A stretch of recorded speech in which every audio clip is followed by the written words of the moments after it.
All I know today is that one thing that's not going to revolve around this belt for a long time is going to be Shawn Michaels. With all due respect, that is bullshit!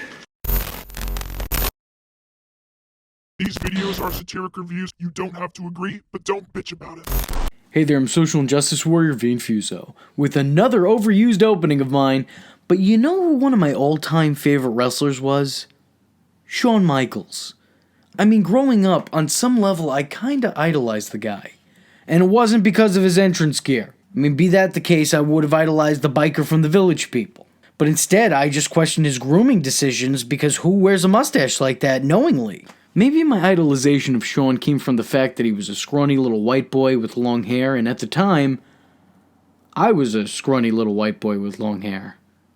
My, how times have changed. But even looking back now, I'm still thoroughly impressed as to what Shawn could do in between the ropes. Not only was he one of the most gifted athletes to ever step foot in a wrestling ring, making it to the tip-top of many different greatest wrestler of all times lists, but he was also just as charismatic as he was talented. He wasn't just a showman, but the showstopper. He could captivate a crowd like no other. Shawn was a one-of-a-kind performer who could get the WWF crowd to emote, which is not something all wrestlers can do. I mean, even when you hated him, you really just hated how much you loved him, in a completely heterosexual way. You know what, on second thought, no, I take that back. There's clearly nothing heterosexual going on here.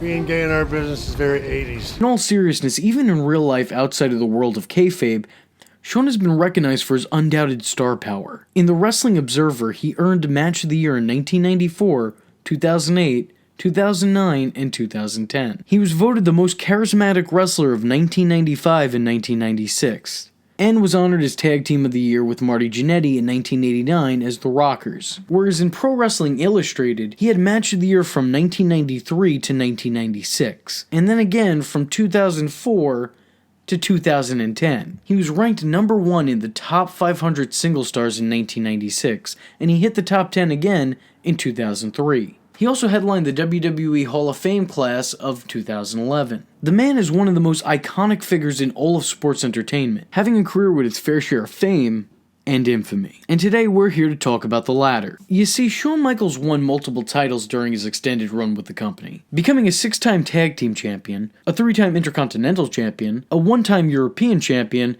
and a 4-time world champion. Winning title belts didn't seem to be a challenge for Shawn. It was getting him to lose them that was. I don't give away belts for anybody. Now, it's no secret to anyone who shared a locker room with Shawn during the 90s or early 2000s that he could be a little bit difficult to work with. And that's putting it mildly. I mean, let's be honest, what major main eventer hasn't been? Have you heard what people say about Hogan?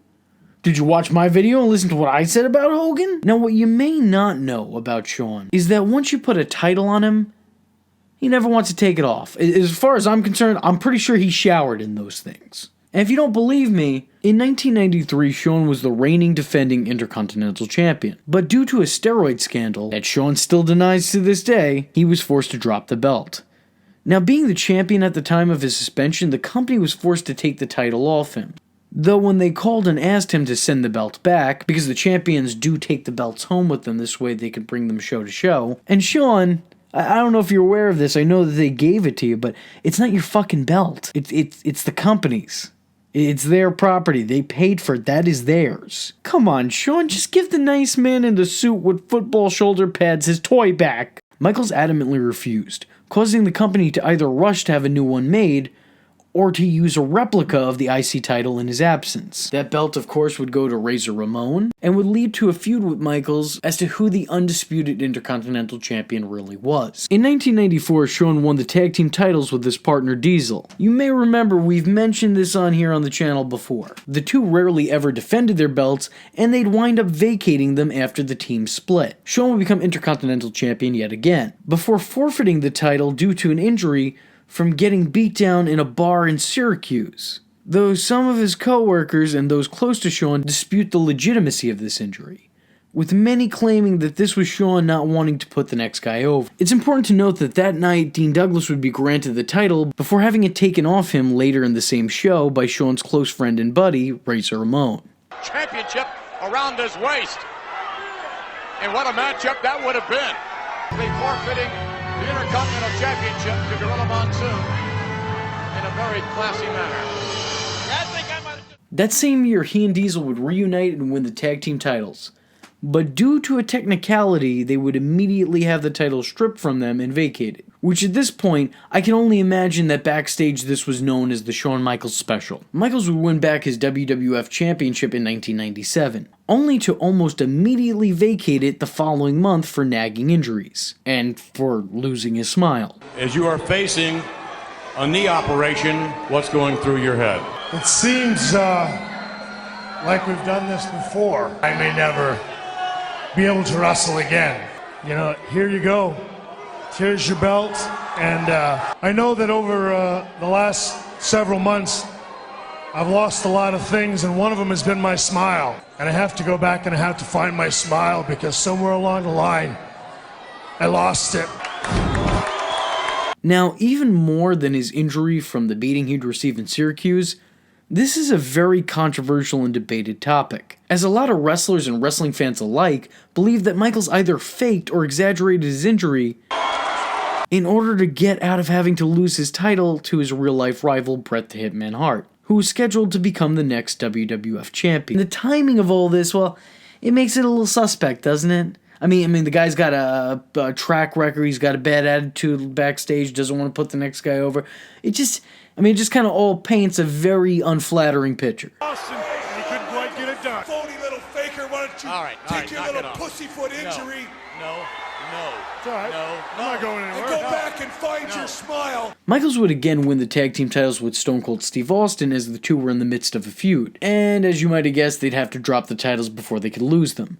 This time because Shawn got into a fight backstage with Bret Hart and was promptly suspended. September of 97, Shawn would become European champion. Following this was another WWF title run, making him a dual champion at the time, which I'm sure did wonders for his ego. Shawn would carry both belts until authority figure and rival Sergeant Slaughter would try to get one over on the team of HBK and Triple H by demanding that Shawn put his European title up on the line against his teammate later that night. You haven't defended that title in over 60 days. In case you haven't noticed, chump change, I've been busy. I'm the World Wrestling Federation champion, and don't you forget it. You're either going to defend that title here tonight on Raw, or I'm going to strip you of that title here tonight on Raw. Your opponent tonight will be Hunter Hearst Helmsley. Michaels would lose that match, but only because he willingly laid down and let his best friend pin him. So, it doesn't really count as a legitimate loss. It's okay, guys. Shawn still looks good. It's fine. No need to worry. He's still got his spot. Ask George Bailey, not Shawn Michaels. You got to hand it to him. It's not easy. They pulled the wool right over our eyes. He's defeated for the covenant.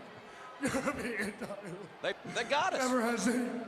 Never has any match been so emotionally, physically, and mentally draining. I love you, man. He's lost his smile. This is the greatest moment of my life. Yes, Sarge! I did it! I did it! God forbid he lose the title once and put the next guy over. God forbid. God forbid. And lastly, Shawn Michaels would win the world title off of Bret, in a controversial fashion to say the least. But injuries would lead to an early, temporary retirement. Michaels would main event that year's WrestleMania against the star in the making, Stone Cold. What I want to point out here is that Michaels did lose that match, and he lost it fair and square. There's no mind games, there was no laying down, there was no vacating of the titles. He went in there, put on a good match, and lost the belt.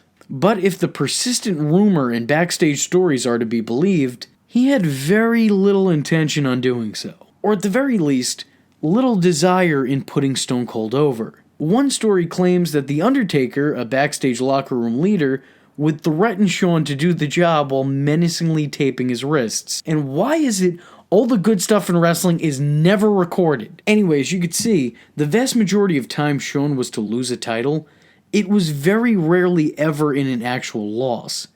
He either forfeited, vacated, or handed over the belt himself. And sure, you could write this off as bad booking and unfortunate timing, but his colleagues' stories and his well-known shit attitude and brat behavior would say otherwise.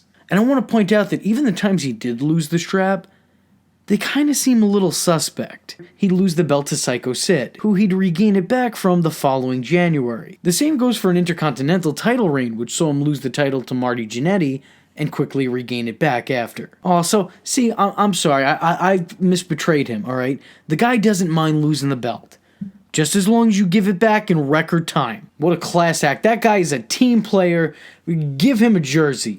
Another weird statistic here is how often the British Bulldog is included in his title history. You see, he won the tag team titles off him, beat him for the European Championship and the Intercontinental title. And look, I'm not saying that Davey Boy Smith was a main eventer, because he wasn't.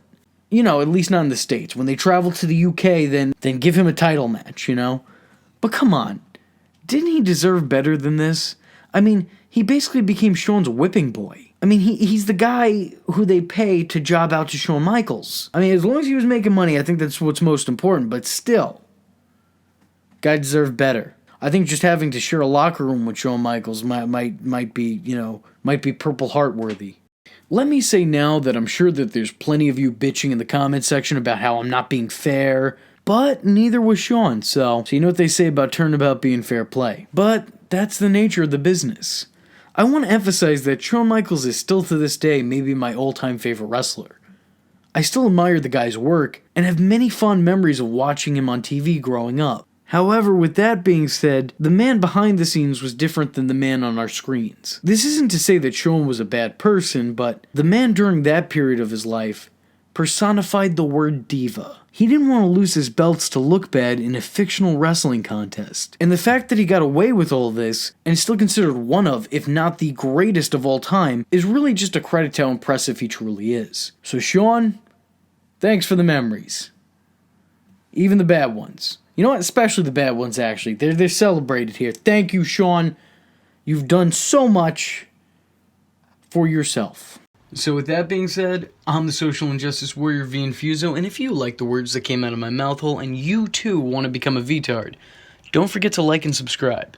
There's plenty more where this video came from. Follow me on Twitter because, hell, why not? It's not considered stalking if it's on the internet, am I right? And don't forget to join the Discord. I don't have anything catchy to add to that, but just join it. Just go do it. And if you have a free moment of time and a free $1 to spare, then head over to my Patreon, where for just $1, you too could help keep this boat afloat. And if you don't have that $1, but you do have a free moment of time, then hit the share button. It will help me out tremendously.